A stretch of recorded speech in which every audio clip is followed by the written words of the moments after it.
మిత్రులారా,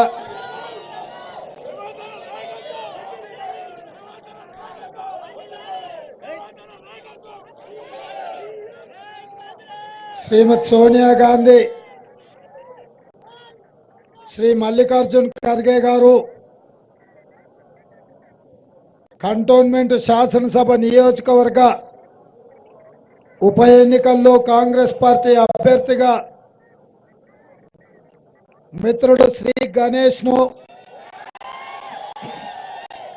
అదేవిధంగా మల్కాజ్గిరి పార్లమెంటు నియోజకవర్గ కాంగ్రెస్ పార్టీ అభ్యర్థిగా శ్రీమతి సునీత మహేందర్ రెడ్డి గారిని ఈరోజు కాంగ్రెస్ పార్టీ అభ్యర్థులుగా నిర్ణయం తీసుకొని వారిద్దరిని అత్యధిక మెజారిటీతో కంటోన్మెంట్ శాసనసభ నియోజకవర్గం, మల్కాజ్గిరి పార్లమెంటు నియోజకవర్గం నుంచి గెలిపించమని నాకు ఆదేశాలు ఇస్తే ఈరోజు ఈ కార్యక్రమాన్ని మిత్రుడు పట్నం మహేందర్ రెడ్డి గారు, మిత్రుడు సోదరుడు మైనంపల్లి హనుమంతరావు గారు,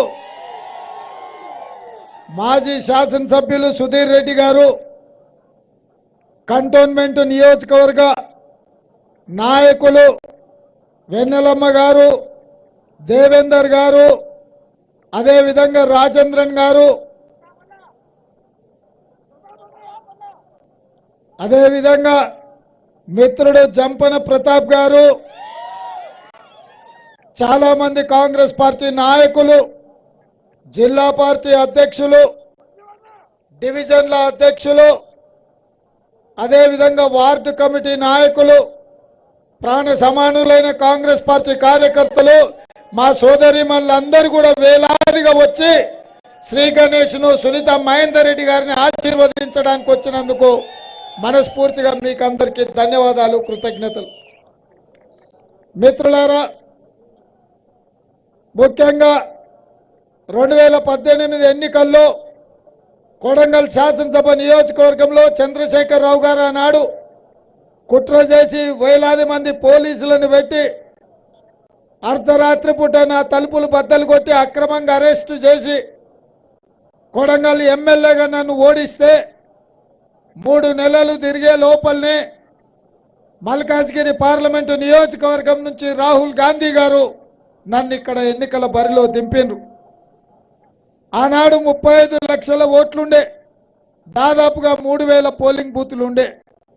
14 రోజుల్లో ఎక్కడ పోవాలనో, ఎక్కడ తిరగాలనో, ఎవరిని కలవాలనో, ఎవరిని ఎన్నికల్లో ఏజెంట్లుగా పెట్టాలనో తెలియని గందరగోళ పరిస్థితి ఉండే. కానీ ధైర్యం చేసి మీ దగ్గరికి వచ్చిన, మీ మధ్యలో నిలబడ్డా మీరందరూ మీ రక్తాన్ని చెమటగా మార్చి మీ భుజాల మీద మోసి పల్లకిలో పార్లమెంటుకు పంపించిండ్రు. ఆనాడు మీరందరూ ఈ ప్రాంత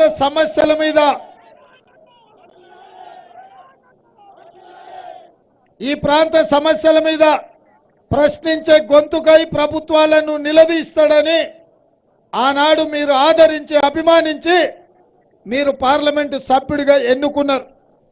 మీరిచ్చిన మద్దతుతో, మీరిచ్చిన బలంతో ఏ ఒక్క రోజు కూడా సెలవు తీసుకోలే. గల్లీ నుంచి ఢిల్లీ వరకు మన సమస్యల మీద కొట్లాడి మన ప్రాంత సమస్యల్ని ప్రశ్నించే గొంతుగా మారి అటు పార్లమెంటు నుంచి ఇటు రాష్ట్ర శాసనసభ వరకు ప్రతి అంశాల మీద మనం కొట్లాడినాం. ఈ పనితనాన్ని చూసి సోనియమ్మ కాంగ్రెస్ పార్టీ అధ్యక్షుడిగా చేసి తెలంగాణ రాష్ట్రంలో చంద్రశేఖరరావును ఓడించాలి, చంద్రశేఖరరావును ఓడిస్తేనే 4 కోట్ల తెలంగాణ ప్రజలకు మేలు జరుగుతుందని చెప్పి సోనియమ్మ నాకు చెప్పింది. ఆమె ఆశీర్వాదం తీసుకొని బయలుదేరి మొన్న డిసెంబర్లో ప్రజలందరూ అండగా నిలబడి ఆ ఎన్నికల్లో చంద్రశేఖరరావును తెలంగాణకు చేసిన అన్యాయాన్ని దృష్టిలో పెట్టుకొని డిసెంబర్ నాడు ఎన్నికల్లో చంద్రశేఖరరావును ఓడించిండ్రు, ఇందిరమ్మ రాజ్యాన్ని గెలిపించిండ్రు, ప్రజా పాలన తీసుకొచ్చిండ్రు. ఇవాళ కేసీఆర్ను ఓడించిండ్రు మీరు, కేసీఆర్ను ఫామ్ హౌస్కు పంపించిండ్రు మీరు. ఇవాళ కేసీఆర్ ఇక లేవలేడు, కారు షెడ్డుకు పోయింది, కార్ఖానా నుంచి మళ్ళా వాపసు రాదు. కారు ఇంకా తూకానికి అమ్మాల్సిందే. ఇక తూకం కోసం పాత సామాన్లు గజ్వేల ఫామ్ హౌస్ చుట్టూతో తిరుగుతుర్రు, తూకానికి ఎంత అమ్ముతావని. అయినా సిగ్గు లేకుండా నిన్న మొన్న ఆయన బయలుదేరిండు బస్సు వేసుకొని, కారు అనం చెడ్డదని చెప్పి బస్సు వేసుకొని బయలుదేరి. నిన్న మిర్యాలగూడలో చూసినాం, సూర్యాపేటలో చూసినాం, భువనగిరిలో చూసినాం. ఆయన వ్యవహారం చూస్తుంటే తిక్కలోడు తిరణాలకు పోతానంట, ఎక్కనిక దిగనికనే సరిపోయిందంట, చేసిందేమి లేదంట. 10 ఏళ్ళు ప్రజల్ని నువ్వు పట్టించుకోలే, 10 ఏళ్ళు ప్రజల్ని ఫామ్ హౌస్లకు రానియలే. గద్దరన్న ప్రగతి భవన్ ముందుకెళ్ళి సమస్యలు చెప్తా అంటే ఎర్ర టెండల 4 గంటలు గేటు ముందల కూర్చోబెట్టిండు. గద్దరన్నను ప్రజా యుద్ధ నౌకను అవమానించిండు. ఆ పాపం తగిలి ఆ ఉసురు కొట్టుకొని ఇవాళ ప్రభుత్వం కూలిపోయింది. అందుకే ఇవాళ ఆనాడు పేద ప్రజల చెమట అంటే అసహించుకునే చంద్రశేఖర్ రావు ఒక్క దెబ్బకే దిమ్మ తిరిగి తాగింది మత్తు వదిలి ఇవాళ ఊర్లు పట్టుకొని తిరుగుతున్నాడు. నువ్వు బస్సు యాత్ర కాదు, నువ్వు మోకాళ్ళ యాత్ర చేసిన, మోచేతుల యాత్ర చేసిన, తల కిందికి కాళ్ళు మీదికి చేసి తెలంగాణ నలుమూలలో తిరిగిన చంద్రశేఖర్ రావు ప్రజలు నిన్ను క్షమించరు. ఎందుకంటే నువ్వు చేసిన ద్రోహం అలాంటిది, నువ్వు చేసిన పాపం అలాంటిది. అంతెందుకు, ఇక్కడ మాజీ ఎమ్మెల్యే చనిపోయిన సాయన్న గారు మాకు మంచి మిత్రుడు, పాపం అనుకోకుంటే చచ్చిపోయిండు. ప్రభుత్వ అధికారిక లాంఛనాలు కూడా నీ ప్రభుత్వం, నీ ఎమ్మెల్యే, సిట్టింగ్ ఎమ్మెల్యే చచ్చిపోతే కూడా అధికారిక లాంఛనాలు ఇవ్వలేదు. కనీస గౌరవ మర్యాద కూడా ఆయన శవానికి ఇయ్యలే. కానీ అదే సినిమా వాళ్ళు చనిపోతే వాళ్లకు 7 తుపాకులు కాల్పులు కాల్చి సినిమా వాళ్ళకు కూడా రాజ లాంఛనాలను ఇచ్చాడు. ఈ కంటోన్మెంట్ ప్రజలంతా అలకగా మర్చిపోరు నువ్వు చేసిన ద్రోహం, నువ్వు చేసిన మోసం. ఇదే కాదు, ఈ ప్రాంతంలో ఇప్పుడే గణేష్ చెప్పిండు, నాకు తెలుసు. ఎందుకంటే 5 ఏళ్ళు నేను ఇడున్నా. మీ తాగునీటి సమస్య ఎంత తీవ్రంగా ఉందో నాకు తెలుసు. మీరు ఈ కంటోన్మెంట్ భూములల్లో ఇండ్లు కట్టుకున్నారని దాదాపుగా 30,000 ఓట్లు కంటోన్మెంట్లో మీ అందరు ఓట్లు తొలగించి మీకు ఓటు హక్కు లేకుండా ఈ భారతదేశంలో ఈ కంటోన్మెంట్లో మీరు ద్వితీయ శ్రేణి పౌరులుగా బతికే పరిస్థితి వచ్చింది. వారానికోసారి కూడా మీకు నీళ్లు ఇవ్వని పరిస్థితి కంటోన్మెంట్లో ఉంది. చీకటి పడితే మీ ఇంటికి మీరు పోవాలన్నా మిలిటరీలకు మీ ఐడి కార్డు చూపించాలి. మీ చుట్టాలు వచ్చిందంటే ఇక వాళ్ళకు నరకమే కనిపిస్తుంది. ఎక్కడికక్కడ రోడ్లు నిర్బంధించి ఇక్కడి ప్రజల్ని బీజేపీ ప్రభుత్వం, కేంద్ర ప్రభుత్వం ఇబ్బంది పెట్టింది. ఇవాళ మీరు ఇళ్ళ అనుమతులు కట్టుకోవాలన్నా, చిన్న రిపేర్ చేయాలన్నా నెలలు సంవత్సరాల కొద్దీ తిరగాల్సిన పరిస్థితి ఉన్నది. పాపం చెంపన ప్రతాప్ అయితే తిరిగి తిరిగి చెప్పులు అరిగిపోయినా కానీ మీ సమస్యల పరిష్కారం కోసం ఆయన తిప్పల పడ్డాడు. నేను ఎంపీగా ఉన్నప్పుడు కూడా ఢిల్లీకి చాలాసార్లు వచ్చి నన్ను కలిసి మీ ఎవరైతే ఇండ్లు కట్టుకున్నారో ప్రభుత్వం వేరే భూమి ఇచ్చి ఆ భూమి తీసుకొని మీకు ఇండ్ల పట్టాలు ఇవ్వాలని చెప్పి జంపన ప్రతాప్ వచ్చిండు. మీ తొలగించిన ఓట్లు కంటోన్మెంట్ ఎన్నికల్లో ఉండాలి, 30,000 మంది ఓటర్లకు ఓటు హక్కు కల్పించాలి అని చెప్పి జంపన ప్రతాప్ గారు వచ్చారు. ఈడ ఉన్న స్కూళ్ళు మా మైనారిటీ సోదరులు 60-70 ఏళ్ళ స్కూళ్ళకు కూడా దారి లేకుండా మూతేసి వందలాది మంది పిల్లలు చదువుకునే కాడ స్కూళ్ళ కాడ కూడా దారి లేకుండా స్కూళ్లకు మూసేసే పరిస్థితి వచ్చింది. ఇక నీళ్ల గురించి, ఇండ్ల సమస్యల గురించి నేను చెప్పాల్సిన పని లేదు. అదేవిధంగా అటు ఆదిలాబాదు, కరీంనగర్ ఈ ప్రాంతాలు ఎక్కడికి పోవాలన్నా మీ ఎలివేట్ కారిడార్ ఇయ్యక ట్రాఫిక్ జామ్ అయిపోయి ఇవాళ కంటోన్మెంట్ అతలాకుతలమయ్యే పరిస్థితి వచ్చింది. పొద్దున బయలుదేరితే పిల్లల్ని బడిలు ఇడిచిపెడతామంటే మధ్యాహ్నం అవుతుంది, మీరు చుట్టూ తిరుక్కొని వచ్చే వరకల్లా. రైల్వే అండర్ పాసులు కట్టలే, రైల్వే ఓవర్ బ్రిడ్జ్లు కట్టలే. ఇవన్నీ సమస్యలు ఇవాళ కంటోన్మెంట్ను పట్టి పీడిస్తున్నాయి. ఇవాళ మీరందరూ ఒకటే ఆలోచన చేయండి. ప్రభుత్వం మనది ఉన్నది, ఇందిరమ్మ రాజ్యం ఉన్నది, ప్రజాపాలన వచ్చింది. మీ తాగునీటి సమస్యను పరిష్కరించాలంటే కంటోన్మెంట్లో ఎమ్మెల్యేగా గణేష్ను గెలిపించండి. ఇవాళ మీ రోడ్ల సమస్యను పరిష్కరించాలి, కేంద్ర ప్రభుత్వం నుంచి అనుమతులు తీసుకురావాలంటే మా సునీత మహేందర్ రెడ్డి గారిని మీరు పార్లమెంట్ సభ్యురాలుగా గెలిపించండి. ఎందుకంటే ఇవాళ మీ రోడ్లు వేయాలన్నా, మీ తాగనిక నీళ్లు ఇవ్వాలన్నా ఈ కంటోన్మెంట్ను బోర్డు నుంచి ప్రజలు నివసించే ప్రాంతాన్ని జిహెచ్ఎంసీలో కలిపితేనే మీ సమస్యలకు శాశ్వత పరిష్కారం దొరుకుతుందన్న సంగతి నాకు తెలుసు. ఇవాళ మీ తాగనిక నీళ్లు ఉచితంగా హైదరాబాద్ నగరంలో ఎట్లొస్తున్నాయో మీకు అట్లా ఇవ్వాలి అని అంటే ఈ కంటోన్మెంట్ సివిల్ ఏరియాను మొత్తం జిహెచ్ఎంసీలో కలపాలి. ఇవాళ మీరు నీళ్ల పైసలు డబల్ కట్టాల్సి వస్తుంది. ఏదైనా చిన్నదో పెద్దదో 100 గజాలు 200 గజాలు కొనుక్కుంటే రాష్ట్రం అంతా ఒక్క ధర ఉంటే కంటోన్మెంటుల అధిక ధరలునే మీ రిజిస్ట్రేషన్. వీటన్నిటికీ కారణం కంటోన్మెంట్ ప్రాంతాన్ని జిహెచ్ఎంసీలో కలపాలి. మరి ఇవన్నీ సమస్యల్ని పరిష్కరించాలంటే ఇవాళ మీ చేతుల్లోనే ఉంది. మీరు గాడిద గడ్డేసి ఆవుకు పాలు విండితే రావు, గాడిద గడ్డి తినిపోతుంది, ఆవు ఎండిపోతుంది. అందుకే ఇవాళ ఓట్లు టీఆర్ఎస్ అనుకో బీజేపీ అనుకో వేసి సమస్యలు పరిష్కరించమని కాంగ్రెస్ వాళ్ళని అడిగితే అది సాధ్యం కాదు. అందుకే శ్రీ గణేష్ను ఎమ్మెల్యేగా సునీత మహేందర్ రెడ్డి గారిని ఎంపీగా గెలిపించండి. మీ సోదరుడిగా, మీ నాయకుడిగా, మీ సమస్యలు తెలిసిన వాడిగా వీటిని పరిష్కరించే బాధ్యత నేను తీసుకుంటా. ఎందుకంటే నాకు సందు గల్లీ తెలుసు. కంటోన్మెంట్ ప్రాంతం 5 ఏళ్లు ఎంపీగా ఈ ప్రాంతంలో తిరిగిన డిఫెన్స్ మంత్రుల నుంచి మొదలు పెడితే కంటోన్మెంట్ సీఈఓ వరకు మీకోసం కొట్లాడిన. ఇవాళ మీ ప్రాంతానికి ఆసుపత్రి కూడా మూత పడితే నేనే ఆర్మీ ఏరియాలో కోవిడ్ అప్పుడు వచ్చి 5 కోట్ల రూపాయలు సొంతంగా ఖర్చు పెట్టి అంబులెన్సులు పెట్టి హాస్పిటల్ తెరిపించిన. బొల్లారం హాస్పిటల్ తప్ప ఈ ప్రాంతంలో మనకు ఆసుపత్రి లేని సమస్య. అందుకే అల్వాల్లో ఉన్న నిర్మాణంలో ఉన్న ఆసుపత్రిని ఎంబడి పడి మా హనుమంతన్న అర్జెంటుగా అది పూర్తి చేయాలంటే కావలసిన నిధులు ఇచ్చి ఇవాళ ఆసుపత్రిని పూర్తి చేసే ప్రయత్నం చేస్తున్నా. డబుల్ బెడ్రూమ్ ఇల్లు ఇస్తా అని మోసం చేసిండు మిమ్మల్ని కేసీఆర్. ఇవాళ అందుకే మా అక్కలు వచ్చిండ్రు. జరసేపు మా అక్కల గురించి నేను మాట్లాడదలుచుకున్నా. అక్క, ఎన్నడన్నా మీరు బస్సులో టికెట్ లేకుండా ఎప్పుడైనా ప్రయాణం చేసిర్రా? ఇప్పుడైతే చేస్తున్నారు కదా. కాంగ్రెస్ వచ్చినాక ఇవాళ అమ్మగారింటికి పోయినా, అత్తగారింటికి పోయినా, యాదగిరి గుట్టకు పోయి మనం దైవ దర్శనం చేసుకున్న బస్సులు ఒక్క పైసా లేకుండా పోతురు కదా అక్క. ఇది ఇందిరమ్మ రాజ్యంలో మనం ఇచ్చింది కాదా? ఇవాళ పేదోళ్ళ ఇళ్లకు మీకు వ్యవసాయ భూములు లేవు, ఉచిత కరెంటు లేదు.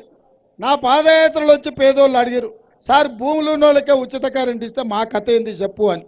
అందుకే ఆలోచన చేసి పేదోళ్ళ ఇంటి కరెంటు 1000-2000 వస్తుంటే పేదల ఇండ్లకు 200 యూనిట్లు జీరో బిల్లు ద్వారా మా అక్కల కష్టం, మా అక్కల రెక్కల కష్టం పిల్లల చదువులకు ఉండాలని ఇవాళ 200 యూనిట్లు ఉచితంగా వాళ్లకు కరెంటు బిల్లులు మనము అమలు చేస్తున్నాం. ఇదే కాదు, ఇల్లు అనేది జీవితకాలము ఆలోచన, జీవితకాలము ఇల్లు కట్టుకోవాలని కోరుకుంటుంది. అందుకే 10 ఏళ్లు నరేంద్ర మోడీ కేసీఆర్ మోసం చేసిండు. ఇవాళ ప్రతి పేదవాడికి నియోజకవర్గానికి 3500 ఇండ్లు, రాష్ట్రంలో 4,50,000 ఇండ్లు, 22,500 కోట్ల రూపాయలతోటి పేదోళ్లకు ఉచితంగా ఇండ్లు కట్టియాలనుకున్నాం. ఇవాళ కంటోన్మెంట్ పేదోళ్లకు ఇండ్లు ఇవ్వాలంటే ఇక్కడ మీరు ఎమ్మెల్యే ఎంపీని మీరు గెలిపించుకోవాలి. ఇవాళ ఇదే కాదు, సిలిండర్ అక్క, సిలిండరు గతంలో 1200 కొన్నాం, అవునా? ఆ ఎల్ల సోనియమ్మ కట్టెలపై కష్టాలు తీరవనికి దీపం పథకం తీసుకొచ్చి గ్యాస్ పొయ్యి సిలిండర్ ఇచ్చి 400 రూపాయలకే ఆ కాంగ్రెస్ ప్రభుత్వంలో మీకు సిలిండర్ ఉండే. కానీ ఇక్కడ ముఖ్యమంత్రిగా కేసీఆర్, ప్రధానమంత్రిగా నరేంద్ర మోడీ వచ్చినాక మా అక్కల దగ్గరికి వెళ్ళి గల్లపెట్టెల నుంచి పోపుల డబ్బా నుంచి 1200 రూపాయలు గుంజుకొని మిమ్మల్ని నిండా ముంచి ఆడబిడ్డల ఉసురు కొట్టుకున్నారు బీజేపీ వాళ్ళు, బీఆర్ఎస్ వాళ్ళు. అందుకే ఇవాళ మా ఆడబిడ్డల కన్నీళ్లు తీరవాలని, కట్టెలపై కష్టాలు తీర్చాలని 500 రూపాయలకే ఇవాళ మా అక్కలకు, మా ఆడబిడ్డలకు ఉచితంగా సిలిండర్ ఇస్తున్నాం. 500 రూపాయలకు సిలిండర్ ఇస్తే మా అక్కలకు ఎంతో సాయం అవుతుంది. ఆ మిగిలిన పైసలు పిల్లల చదువులకు ఉపయోగపడతాయి.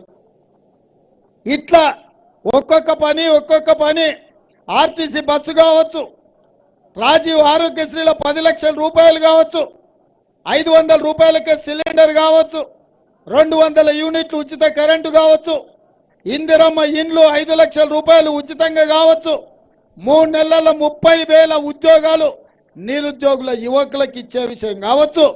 నేను ముఖ్యమంత్రి అయిన ఎంబడే ఢిల్లీకి పోయి ఈ ప్రాంత రోడ్ల సమస్య మీద ఎలివేటెడ్ కారిడార్లకు అనుమతి తెచ్చి మనము ప్రారంభోత్సవం చేసుకున్నాం. తొందరలోనే మీ ట్రాఫిక్ సమస్యను తీర్చే పని ఇవాళ మనం తీసుకున్నాం. మరి ఇన్ని పనులు 4 నెలల్లోనే మనం చేసుకున్నాం. మరి కాంగ్రెస్ను ఓడగొట్టమని కేసీఆర్ నరేంద్ర మోడీ అంటారు. 10 ఏళ్ళు వాళ్ళు ఏం చేసిండ్రో అడుగుండ్రి.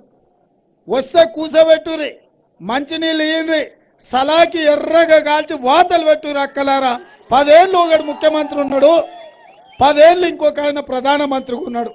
ఒక్కరోజు కూడా కంటోన్మెంట్లో మన కష్టాలు చూడడానికి రాలే. 4 నెలల్లో ఇన్ని మంచి పనులు చేస్తే ఇవాళ కాంగ్రెస్ను ఓడగొట్టాలని బయలుదేరి. అందుకే మీరు ఆలోచన చేయండి. రాబోయే 10 ఏళ్ళు మనమే అధికారంలో ఉంటాం. మన సమస్యల్ని పరిష్కరించుకునే శక్తి మన చేతిలో ఉంది. మన ఓటు మనం వేసుకుంటే మీ సమస్యలు పరిష్కారం అవుతాయి. అందుకే కంటోన్మెంట్లో ఇటు శ్రీ గణేష్కు కానీ అక్క కానీ 25,000 మెజారిటీ ఈ ఒక్క అసెంబ్లీ నుంచే రావాలి. సునీతక్కను 1,00,000 మెజారిటీతోని పార్లమెంట్లో గెలిపించండి. ఎందుకంటే పోయినసారి నేను ఎంపీని, మీరు గెలిపిస్తేనే గెలిచిన. ఈసారి నా స్థానంలో మా అక్కని ఇక్కడ నిలబెట్టినాం. అక్కకేసే ప్రతి ఓటు నాకేసినట్టే, ఈ రాష్ట్ర ముఖ్యమంత్రికి వేసినట్టే. సునీత మహేందర్ రెడ్డి గెలిస్తే ఆ గెలుపు మీ రేవంత్ అన్న గెలిచినట్టే. కొంతమంది కార్యకర్తల నాయకులు అన్న నిలబడతలేడు కదా ఎందుకులే అంటురట. అన్న నిలబడతలేడు కాదు, అన్ననే ఈ అక్కను నిలబెట్టిండు. ఎందుకంటే నేను నిలబడ్డ సీటు అక్క గెలవాలి. మన ఇంట్లో మన సమస్యలను తెలిసిన వాళ్ళు ఉండాలి. ఆమె 15 ఏళ్ళు జిల్లా పరిషత్ చైర్పర్సన్ గా ఈ ఉమ్మడి రంగారెడ్డి జిల్లాల అందరి సమస్యలు తెలుసు. అందరికీ కావలసినక్క ఎవ్వరు పోయినా ఎప్పుడు పోయినా ఏం అడిగినా కాదనుకుంటే సాయం చేసే శక్తి సునీతమ్మకు ఉన్నది. అందుకే మా అక్కలకు నేను మాట చెప్పదలుచుకున్నా. ఆడబిడ్డకు టికెట్ ఇచ్చినప్పుడు మీరు గెలిపించుకోకపోతే రేపు పొద్దుగాల ఏ అవకాశం రాదు. ఆడోళ్ళకి ఇస్తే గెలవరా ఎందుకు ఇవ్వాలి అంటారు. మరి ఇవాళ మీరు ఆలోచన చేసుకోరు. రేపు మన ఇంట్లో మన ఆడబిడ్డలకు మళ్ళా రాజకీయంగా అవకాశం రావాలి అని అంటే ఈ ఆడబిడ్డను మీరు గెలిపించాలి. మీ ఓటు మీరు వేసుకుంటే చాలమ్మా, వీళ్ళు ఎక్కడన్నా తిరగబోని వీళ్ళతో ఎందుకు మీరు అనుకుంటే చాలు. మీ అక్కలు అందరు మా అక్కలు అనుకుంటే మీ ఆడబిడ్డ లోటు మీ ఆడబిడ్డకి వేసుకుంటే వీళ్ళు వేసినా ఒకటే వేయకున్నా ఒకటే. అవునా? మీరు ఎవ్వరు చెప్పకండి. ఇంటి ఆయన ఏం చెప్పినా తలకాయ లోపలికి పోయి మాత్రం చేతి గుర్తుకు ఓటేయాలి. ఎందుకంటే ఆయన ఏమన్నా చూడొచ్చిండా? చెప్పింది వినేదే కదా. ఆయన చెప్పింది మీరు వినండి, మీరు చెప్పింది ఆయన వింటాడు. ఓటు మాత్రం చేతి గుర్తుకు అక్కకేయాలి. ఎందుకంటే మన సిలిండర్ 500కే రావాలి, మన ఆర్టీసీ బస్సు ఉచితంగా ప్రయాణం చేయాలి, మన 200 యూనిట్లు జీరో బిల్లు మన ఇంటికి రావాలి, మన ఇందిరమ్మ ఇల్లు మనకు రావాలి. ఆరోగ్యం బాగలేకపోతే 10 లక్షల రూపాయలు వైద్యం మీ చేతికి అందాలి. మీ రోడ్లు పరిష్కారం కావాలి. శాశ్వతంగా మీ నీళ్ల సమస్య ఇప్పుడు వారానికి ఒకసారి వస్తుంది. మీకు రెగ్యులర్గా మీకు నీళ్లు రావాలి తాగనికంటే ఇవాళ ఈ ప్రాంతంలో గెలవాలి. ఇక బీజేపీ వాళ్ళు చేసింది చెప్పుకోనికేం లేదు. కేసీఆర్ అయితే సచ్చిన పామే, కేసీఆర్ కోసం మాట్లాడేది లేదు, కేసీఆర్ కోట్లు వేసేది లేదు. ఆయన కథ కంచికి పోయింది. ఆయన బస్సు ఎక్కి తీర్థయాత్రలు పోయింది. ఆయన అక్కడి నుంచి అక్కడనే శంకరగిరి మాన్యాలు పోతాడు. ఇక బీజేపీ వాళ్ళు తయారైనరు. ఎంతసేపు ఉన్నా మా నీళ్ళు ఏవా అంటే మేము గుడి కట్టినాం కదా అంటారు, మా రోడ్ ఏదా అంటే జై శ్రీరామ్ అంటారు, మా కరెంట్ ఏదా అంటే జై హనుమాన్ అంటారు. అయ్యా మా తాతలు ముత్తాతలు వాళ్ళ తాతలు తండ్రులు కూడా మేము దేవుళ్ళకు మొక్కినోళ్ళమే. ఈ శ్రీరాముడు హనుమంతుడే కాదు, పోసమ్మ, ఎల్లమ్మ, మైసమ్మ, దుర్గమ్మ, మాంకాళి జాతరలు మేము చేసినోళ్ళమే, బోనాల పండుగలు బతుకమ్మలు ఆడినోళ్ళమే. మీరు వచ్చి మాకు దేవుళ్ళ గురించి చెప్తారా? గుడ్డొచ్చి అంటే కోడిని ఎక్కిరిచ్చిందంటే నీ సంగతి ఏందని. కోడి గుడ్డు పెట్టకుండా గుడ్డు వస్తుందా? ఇవాళ మాకు చదువు నేర్పుతారు. అందుకే బీజేపీలకు ఒక మాట చెప్పదలుచుకున్నా, దేవుడు గుడిలో ఉండాలి, భక్తి గుండెల్లో ఉండాలి. దేవుడు గుడిలో ఉండాలి, భక్తి గుండెల్లో ఉండాలి. రోడ్ల మీద వీధులెంబడి దేవుని పేరు చెప్పి బిచ్చమడుకునే పరిస్థితి బీజేపీ వాళ్ళు ఉండకూడదు. అప్పుడప్పుడు మనకు సిగ్నల్ల కాడ జరుగుతారు, ఖాళీ ప్లేట్ల దేవుని బొమ్మ పెట్టి బిచ్చమడుకునేటోళ్ళు ఉంటారు, చూసినామా? అప్పుడప్పుడు సాయిబాబాది ఇలా బొమ్మలు పెట్టి మనకు అక్కడక్కడ బస్ స్టాండ్ కాడనో లేకపోతే సిగ్నల్ కాడనో మనల్ని అడుక్కునేటోళ్ళు వస్తారు. బీజేపీ వాళ్ళు కూడా అట్లా దేవుని చూపించి ఓట్లు అడుక్కుంటున్నారు. ఇది మంచిదా అని నేను అడుగుతున్నా. సాతనైతే మీరు చేసింది చెప్పుకోండి, ఏం తెచ్చిండో చెప్పండి, మోడీ ఏమి ఇచ్చిండో చెప్పండి. మోడీ ఏమి ఇయ్యలేదు, మా అక్క చెల్లెళ్ళకు అన్యాయం చేసిండు. ఇయ్యాలి, ఇంకా అదంతా అయిపోయింది. ఇక రిజర్వేషన్లు రద్దు చేస్తామని రిజర్వేషన్లు ఎంబడి పడ్డాడు. మా ఎస్సీ ఎస్టీ రిజర్వేషన్లు డాక్టర్ బాబాసాహెబ్ అంబేద్కర్ ఆయనలా కాంగ్రెస్ పార్టీ ఇస్తే ఇవాళ ఎస్సీ ఎస్టీ రిజర్వేషన్లతో ఐఏఎస్లు ఐపీఎస్లు డాక్టర్లు లాయర్లు ఇంజనీర్లు అయి ఈ దేశ అభివృద్ధిలో మా దళితులు గిరిజనులు భాగస్వాములు అయిపోయినారు. ఇవాళ ఓబీసీలకు కూడా ఇవ్వాలని, ఓబీసీ జనాభా లెక్కలు కట్టి వాళ్ళకు కూడా రిజర్వేషన్లు ఇవ్వాలని మా మైనారిటీ సోదరులకు కాంగ్రెస్ పార్టీ రిజర్వేషన్ ఇచ్చింది. నిన్న మధ్యప్రదేశ్లో నరేంద్ర మోడీ చెప్తున్నాడు, మాకు 400 సీట్లు ఇవ్వండి, ఇస్తే దేశంలో రిజర్వేషన్లు అన్ని రద్దు చేస్తామని. ఇవాళ సిద్దిపేటలో అమిత్ షా చెప్తున్నాడు, మేము రిజర్వేషన్లు రద్దు చేస్తామని. నేను అడుగుతున్న నరేంద్ర మోడీ గారిని, అమిత్ షా గారిని, ఏం అన్యాయం చేసిరు దళితులు, గిరిజనులు, ఓబీసీలు, మైనారిటీలు? వాళ్ళకి ఇచ్చిన రిజర్వేషన్లు రద్దు చేస్తామంటున్నారు. అందుకే ఇవాళ చదువుకున్న యువకులందరికీ నేను చెప్పదలుచుకున్నా, వాళ్ళు 370 ఆర్టికల్ కావచ్చు, ట్రిపుల్ తలాక్ కావచ్చు, యూనిఫామ్ సివిల్ కోడ్ కావచ్చు, సిటిజన్ అమెండ్మెంట్ యాక్ట్ కావచ్చు, జీఎస్టీ కావచ్చు, నోట్ల రద్దు కావచ్చు, రైతు వ్యతిరేక నల్ల చట్టాలు కావచ్చు, మీరు 300 సీట్లు ఇస్తే ఒక్క దెబ్బకే అవన్నీ రద్దు చేసిరు. ఈసారి 400 సీట్లు ఇస్తే ఈ దేశంలో రిజర్వేషన్లనే ఉంచరు, మొత్తం రిజర్వేషన్లను ఎత్తేసి దళితులను, గిరిజనులను, బలైన వర్గాలను, మైనార్టీలను దొంగ దెబ్బతీయనికే ఇవాళ బీజేపీ వాళ్ళు తయారైన. అందుకే మీకు విజ్ఞప్తి చేస్తున్నా, మీడియా మిత్రులారా రాయండి, ఇవాళ రిజర్వేషన్లు రద్దు చేసి రాజ్యాంగాన్ని మార్చాలని బీజేపీ కుట్ర చేస్తుంది. ఆ కుట్రను తిప్పి కొట్టాలంటే బీజేపీని బొంద పెట్టాలి, మల్కాజ్గిరిలో కాంగ్రెస్ పార్టీని గెలిపించాలి. ఇవాళ నేను అడుగుతున్న ఈటెల రాజేందర్ను, మీ అధ్యక్షుడు, మీ ప్రధానమంత్రి, మీ హోంమంత్రి పేదోళ్ళ రిజర్వేషన్లు రద్దు చేస్తామంటున్నారు. ఈ రిజర్వేషన్ల రద్దుకు మీరు అనుకూలమా వ్యతిరేకమా చెప్పండి. ఈటెల రాజేందర్ గారు, మా రిజర్వేషన్లు పోగొట్టుకోనికే నీకు ఓటు వేయాలనా?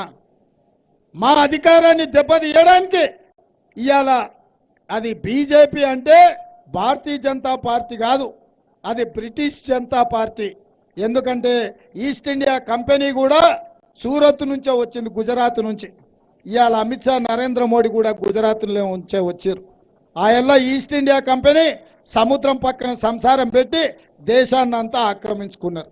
ఇవాళ ఈ గుజరాత్ వాళ్ళు కూడా నరేంద్ర మోడీ, అమిత్ షా ఇద్దరు ఇవాళ ఈ దేశాన్ని ఆక్రమించుకొని ఉన్న రిజర్వేషన్లను రద్దు చేయాలని చూస్తున్నారు. మిత్రులారా, అప్రమత్తంగా ఉండండి, ఆలోచన చేసి ఓటు వేయండి. ఇవాళ కాంగ్రెస్ అండగా నిలబడితే ఎస్సీ ఎస్టీ రిజర్వేషన్లతో పాటు ఓబీసీలకు రిజర్వేషన్లు కల్పించి వాళ్ళ హక్కు ప్రకారం వాళ్ళకు నిధులు ఇచ్చి ఈ దేశంలో అభివృద్ధిలో మిమ్మల్ని భాగస్వామ్యం చేసే బాధ్యత కాంగ్రెస్ పార్టీ తీసుకుంటుంది.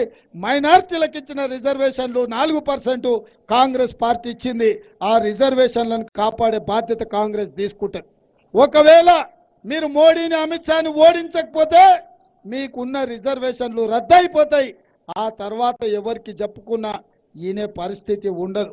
కాబట్టి మిత్రులారా, ఆలోచన చేసి ఈరోజు అండగా నిలబడండి. ఈ రాష్ట్ర ముఖ్యమంత్రిగా మీ సమస్యలు తెలిసిన వాడిగా ఈ కంటోన్మెంట్ ప్రాంతాన్ని అభివృద్ధి చేసే బాధ్యత నాది. ఎందుకంటే అధికారం మన దగ్గర ఉంది. వాళ్ళకి ఓటు వేసినా మూసీలు వేసినట్టే అవుతుంది. ఎందుకంటే ప్రభుత్వం ఓటుండి ఇక్కడి నుంచి ఎమ్మెల్యే, ఎంపీ ఇంకోడు ఉంటే వాళ్ళకి వీళ్ళకి సఖ్యత ఉండదు. మనం ఎడ్డామంటే వాళ్ళు తెడ్డామంటారు. రోజు ఈ ప్రభుత్వానికి కాళ్ళ కట్టబెట్టి కింద పడేయాలని ఆలోచన చేస్తారు. అందుకే ప్రభుత్వానికి అండగా నిలబడండి, మీ సమస్యల్ని పరిష్కరించుకోండి, విజ్ఞతతో ఓటు వేయాల్సిందిగా మిమ్మల్ని అందరినీ కోరుకుంటూ మీ దగ్గర సెలవు తీసుకుంటున్న మిత్రులారా, జై కాంగ్రెస్.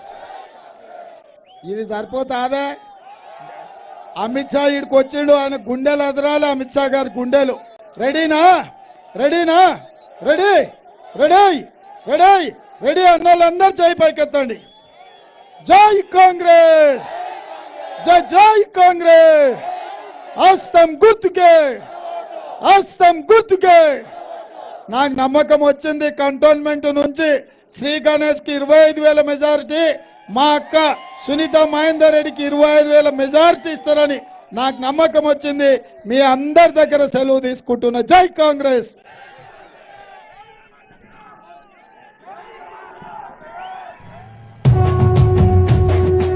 తెలంగాణ